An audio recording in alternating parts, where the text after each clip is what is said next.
İdeal Eğitim Vakfı'nın düzenlemiş olduğu eğitimlerin ikincisi olan Çocuk Eğitimli temalı programımıza hoş geldiniz, sefalar getirdiniz. Programımıza kelamların en yücesi olan Kur'an-ı Kerim tilavetiyle başlıyoruz. وَكَانَ اللّٰهُ غَفُورًا رَحِيمًا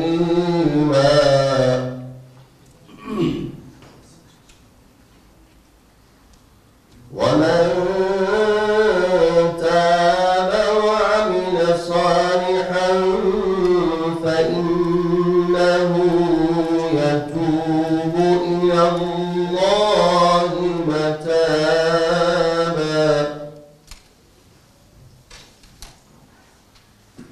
وَالَّذِينَ لَا يَشْهَدُونَ الزُّورَ وَإِذَا مَرُّوا بِاللَّغْوِ مَرُّوا كِرَامًا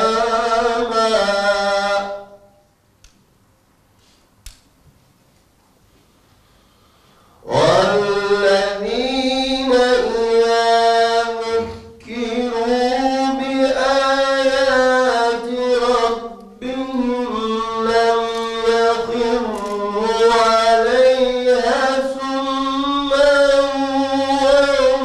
وَعُمْيَانًا. Konumuz gerçekten ciddi bir konu. Çocuk eğitimi. Toplumun içinde bulunduğu sorunların çözümünde herkesin üzerinde ciddi bir biçimde durması gereken, ihmal edilmemesi gereken bir mesele. Çocuk eğitimi. Biz hangi soruna değinirsek değinelim, hangi sıkıntımızı dile getirirsek getirelim, bütün bunlar için köklü bir hal çaresi arıyorsak ve bu dertlere, bu sıkıntılara bir çözüm düşünüyorsak uzun vadeli bir hesap yapmak lazım. Yani bir günlük, 2 günlük bir hesap değil. Bakınız o kadar önemli bir mesele ki şimdi ülkeleri idare eden hükümetler bile kendi bütçelerini hazırlarken belki savunma bütçesinden, askeri bütçesinden daha fazla büyük meblağları bu işe ayırır. Okulların açılması, bunların donatılması ve öğretmenlerin görevlendirilmesi, bütün masrafların karşılanması belki trilyonları buluyor. Amaç ne? Günümüzün gençlerinin, çocuklarını uygun bir eğitimle geçirmek. Yani bunun için bin bir çeşit masraftan kaçınılmıyor. O zaman biz Allah'a iman eden insanlar olarak biz bunu daha ciddi alacağız. Bu iş böyle ihmal edilecek bir mesele değil. Peki bu çocuk eğitimi için bu kadar masraflara dahi katlanılıyorsa bu niçin yapılmalıdır? Amaç ne?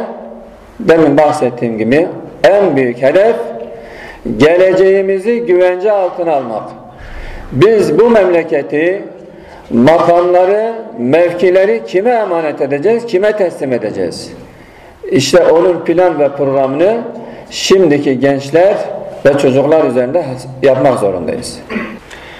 Değerli abiler, peki bu eğitimi nasıl yapacağız? Çocuk eğitimi nasıl olmalıdır? Bir daha şunu unutmamamız lazım. Çocuk eğitiminde en büyük rol anne babanındır. Çünkü çocuğun ilk öğretmenleri annesidir. Ve ilk karşılaştığı büyüğü annesinden sonra babasıdır. Onlardan gördüğü, duyduğu her şey çocuk üzerinde kalıcı izler bırakır. O nedenle ailedeki tutum ve davranışlar o çocuğun eğitiminde en başta etkisini gösterir. Yani şunu diyebiliriz. Ev bir mekteptir, bir okuldur. O evin öğretmenleri annedir, babadır. O gözle bakmalılar ve evlerine yabancı fikirler, çarpık düşünceler gelmemesi için onlar kendi üzerine düşen görevi hakkıyla yerine getirmeliler. Tabi Burada anne babaya büyük görev düşüyor ama anne baba kendini hazır hale getirmelidir. Ben evlendim, çocuk sahibi oldum, bu çocuğa ne vereceğim, ne öğreteceğim, ben nasıl öğreteceğim? Bunun usulünü bilmeyen anne baba kavga gürültüyle çocuğunu zapt etmeye çalışır ve bu sırada o çocuk kendisinden uzak, o da çocuktan uzak bir hale gelir. O çocuktan bir şey alamaz, çocuk da kendisinden bir şey alamaz. Çocuk fiziki olarak annesiyle beraberdir ama ya da babasıyla beraber, fakat aklı kendisine ilgi alaka gösteren, sevgi gösteren başkalarındadır. Başka yerlerden medet umuyor, onlardan huzur bulmaya çalışıyor. Bu o anne baba için büyük bir sıkıntı. Eğitim değerli abiler, kıymetli kardeşler, eğitim uzun soluklu bir iştir.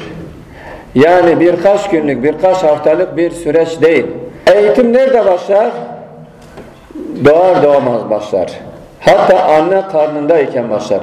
Bakınız değerli kardeşlerim,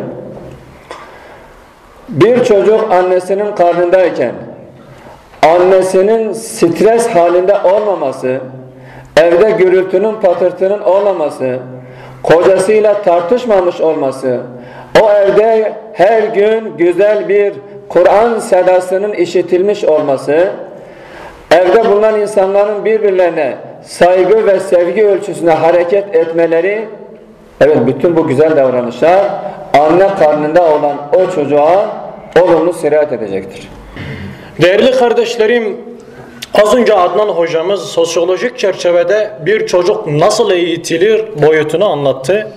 İnşaallahu Teala İslami çerçevede şer'i boyutta bir çocuk nasıl yetiştirilir, sallallahu aleyhi ve sellem kendi döneminde nasıl bir sahabe-i kiram topluluğunu meydana getirdi, Hazreti Ebu Bekir, Hazreti Ömer, Hazreti Osman ve Hazreti Aliler hangi süzgeçten geçirildiler, Allah Resulü sallallahu aleyhi ve sellem hangi maddelerle ve Allah Resulü sallallahu aleyhi ve sellem hangi direktiflerle onları o kıvama getirebildi. 5 asır yaşanacaktır. Onlardan biri asr-ı saadet içinde olduğum devir, ikincisi asr-ı hulefai raşidin, üçüncüsü asr-ı saltanat, dördüncüsü asr-ı ceberrüt. Asr-ı ceberrüt, hilafet saltanatının yıkılıp kafirlerin Müslümanların üzerine üşüşerek Müslümanları bitirme projesidir. Küfür sistemlerin Müslüman çocukları Kur'an'ın ruhundan ve Resul-i Ekrem aleyhissalatu vesselamın muhabbetinden uzaklaştırma projesidir. Ceberrut devri ve dönemi asrı Müslümanları bitirme projesidir. Aleyhissalatu vesselamın çocuğu yetiştirmede 8 maddesi var. Bitiriyorum, hızlı bir şekilde geçiyoruz inşallah. Sallallahu aleyhi ve sellem'i özellikle çocukları yetiştirirken şimdiye kadar anlattıklarımız daha çok teorik bölümüydü. Bunları Aleyhissalatu vesselam'ın hayatında bizzat uyguladığı, çocuklarda gerçekleştirdiği, bizzat çocukları eliyle şekillendirirken uyguladığı maddelerdir. Altın mahiyetinde, mesabesinde olan 8 madde. Aleyhissalatu vesselam'ın hayatında vazgeçilmez kanunlardır. Bir çocuğu yetiştirme konusunda. Birincisi sallallahu aleyhi ve sellem çocukları çok sevmiştir. Gördüğü her çocuğu kucağına almıştır. Bir keresinde Akra bin Habis diyor, ey Muhammed diyor, çok çocukları öpüyorsun. Aleyhissalatu vesselam ona bakıyor diyor, 10 çocuğum var, henüz hiçbir tanesini öpmüş değilim.